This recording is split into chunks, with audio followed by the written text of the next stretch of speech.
Hey, what's up guys? It's me, Heisennburgg, and in this video I'm going to be doing something a little different than what I typically do. So I'm basically going to be giving you guys a few different ways that you can help prevent crashing to desktop in Skyrim, as well as prevent infinite loading screens. So before we actually get started, I'll just start by saying this now so everyone's on the same page. These are just a few of the things you can do to your game to prevent crashing, and I listed the ones that have helped me the most ever since I started modding Skyrim. So if you have a method that I didn't list in this video, just feel free to share it in the comments section so other people can know about it too.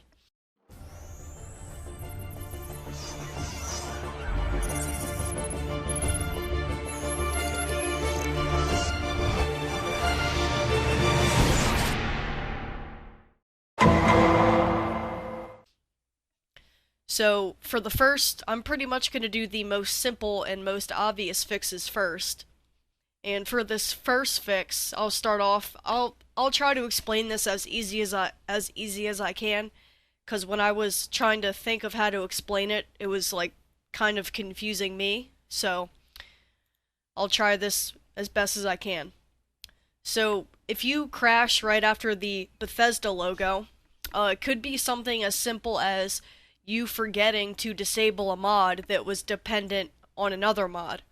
Now, if you use Mod Organizer, it's pretty easy to figure out if that happened or not, because right here where you see this exclamation point, it'll light up and it'll pretty much tell you that there's something wrong with your game, and if you click on it, it'll tell you the mod that's causing the crash, and then you can just deactivate it from there. But if you use Nexus Mod Manager, it's not always that easy. Now, I'll just use Climates of Tamriel, for example. Now, let's just say you were testing an EMB or something, and Climates of Tamriel wasn't activated, or wasn't compatible. And let's just say that you're one of those people, like myself, that like to have all the add-ons with it, like Supreme Storms, and Expanded Snow Systems, and all that stuff. So let's just say you go to disable Climates of Tamriel, and you're like, okay, cool, I'm gonna go run loot now, and I'm gonna go load up my game. And then your game crashes right after the Bethesda logo, and you're like, well, what the hell? Well, if you click your plugins tab, and by the way, this is only if you use Nexus Mod Manager. If you go to your plugins tab, you see that you have this list right here, and if you click on an ESM or ESP, it'll tell you the name of it right here on the author, and then you'll see it has these list of mods right here with bullets next to them, and this is pretty much telling you all of the mods that the Dawnguard ESM needs to run. So it's relying on Skyrim ESM and Update ESM. Well, if you just like slowly use the arrow key and scroll down your plugins list, you can see Hearthfire uses Skyrim ESM, Dragonborn uses the update in the Skyrim ESM, and then if you get down to Supreme Storms, it says Skyrim ESM, Update ESM, and Climates of Tamriel ESM. Well, Climates of Tamriel ESM isn't in our load order, so this is what's causing the crash. So I hope that makes sense. I tried to explain it as best as I can. So basically, if you get to a mod, and the mods that it's telling you it's relying on, like if you see a mod that's not in your load order, that's what's causing the crash. Like for example, if you installed, let's see, like Realistic Water 2. There's a really popular plugin that a lot of people use for it called Watercolor for EMB for Realistic Water 2. If you deactivated Realistic Water 2 and you had the Watercolor mod activated, that would make your game crash because it's looking for Realistic Water 2 and it's not activated, so that's what's causing your crash. So guys, that is the first way. So I'm going to go ahead and get on to the second one. Alright guys, so now on to the second way for ways that you can, or different things that you can do to prevent crashing.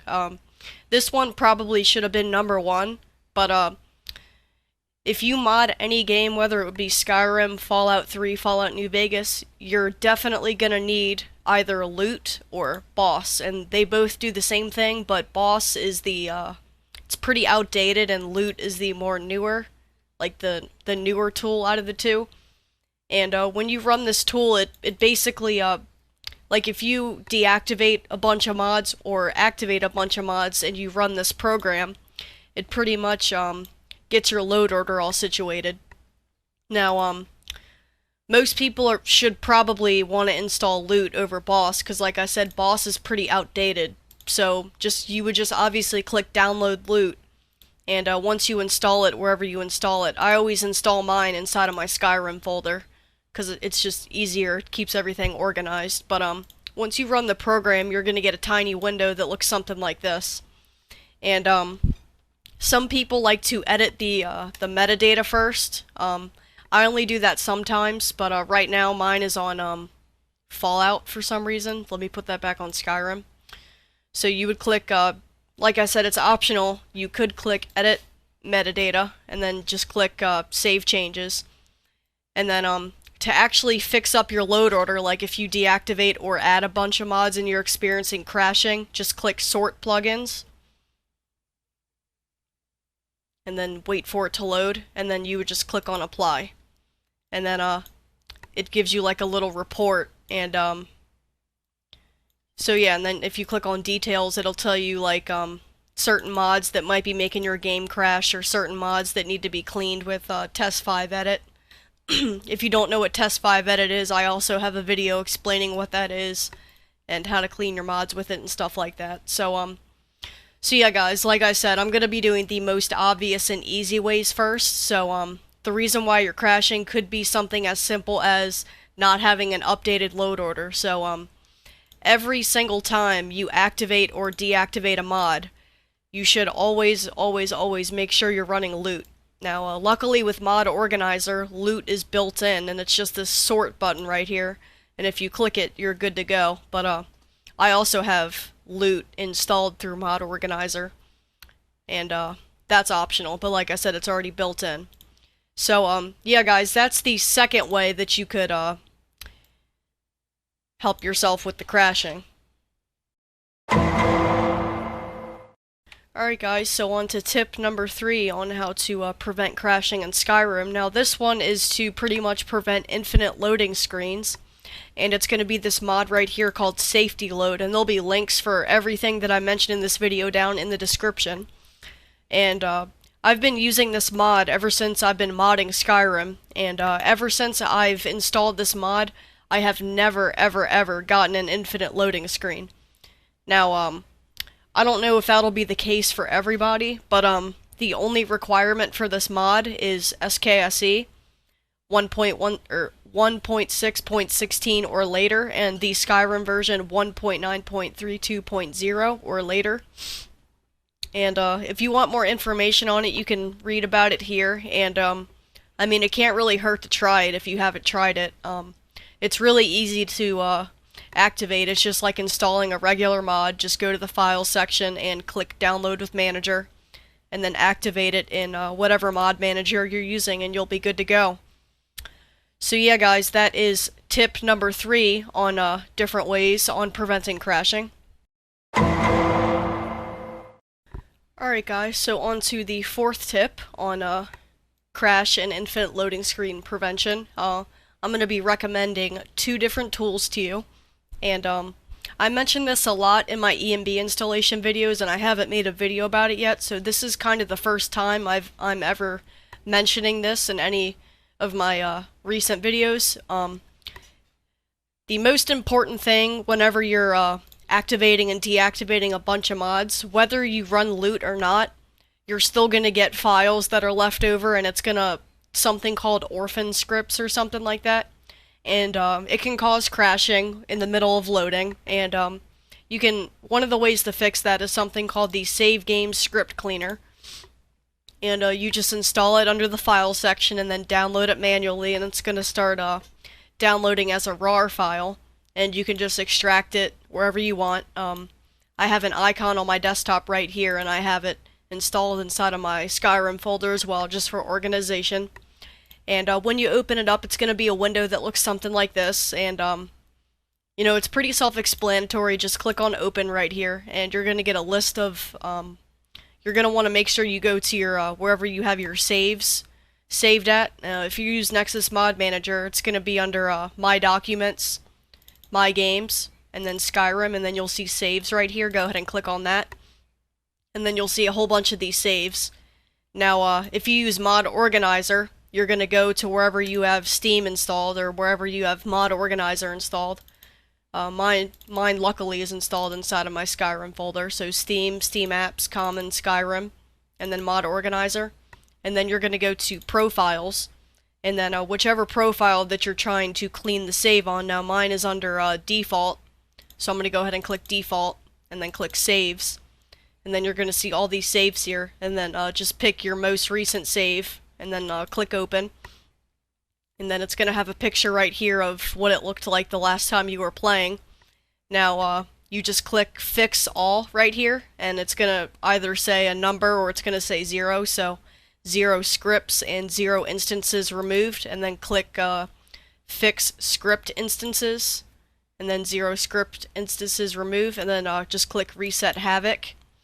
And then it'll tell you how many forms were deleted, and then the size was decreased by 6125 bytes. And then from there you could just click Save, and then it'll ask you, do you want a backup will be created? Just hit OK, and then you'll see the backed up save file when you go to load up your game. Now like I said before I installed this tool, you're going to want to run this tool on a regular basis if you're constantly adding and deactivating mods out of your save, because it's going to eventually bloat your save.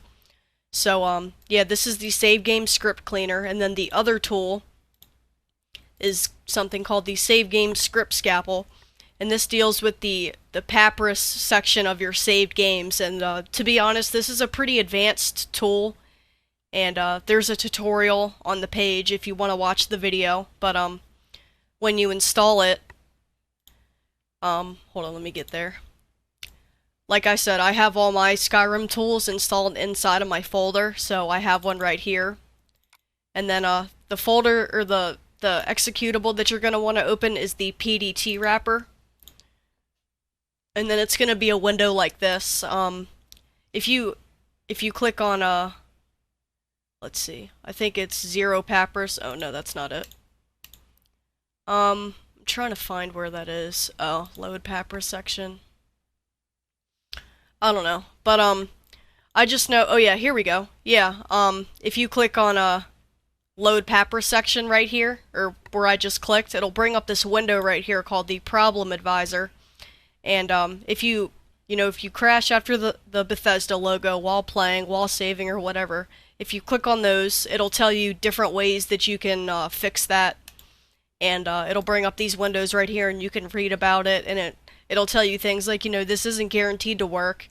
And then it has different tabs up here that you can click on, like script data, game resources, statistics, and all that stuff. So yeah, like I said, this is for the papyrus section of your save games, and it's not guaranteed to work, but it is something that I do use from time to time, and it has helped me before. So if I were you, I would most definitely watch the tutorial on the page about it and just kind of give it a shot if you're having a lot of crashing.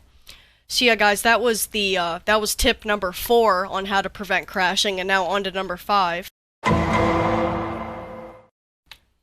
Alright guys, so on to the 5th and final tip that I'm going to be sharing with you guys.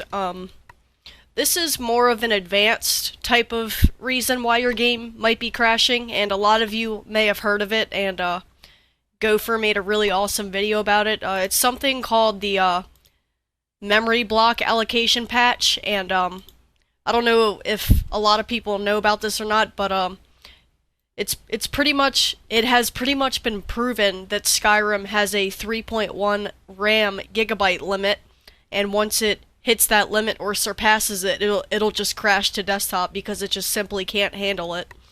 And I'll have a link for this forum down in the description. This is a pretty good set of information right here if anybody would care to read it. But I'm basically gonna show you 2 different ways that you can increase that 3.1 limit so that your game doesn't crash right when it hits.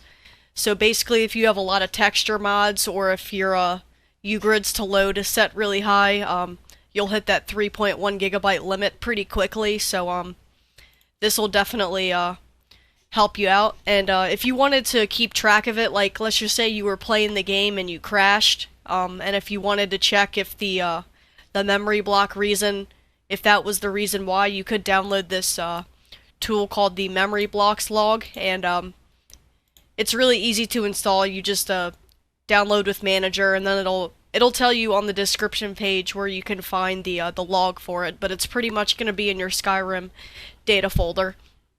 And the first tool, and probably the most popular one, is something called SSME, or Skyrim Startup Memory Editor. And like we were just talking about, this pretty much increases the allocation limit of Skyrim. So it has a whole bunch of information about it down here, and it says right here if it works, the SSME log will contain this piece of script right here, and it's really easy to install. You just simply put the d3dx9_42.dll and the SSME.ini file in your Skyrim folder. So you would just go to the Files section, and under Main Files, just download it manually, and it's going to start downloading as a RAR file. So you just click on that, and just highlight both of these files and do Control-C to copy it, and go back to your Skyrim folder, and then you can do Control-V to copy it. Now, I already had it installed, so that's why it said copy and replace. But yeah, guys, you just put both of those files in your Skyrim folder, and SSME will be installed. Now, there's another way to do this, and this is possibly more effective.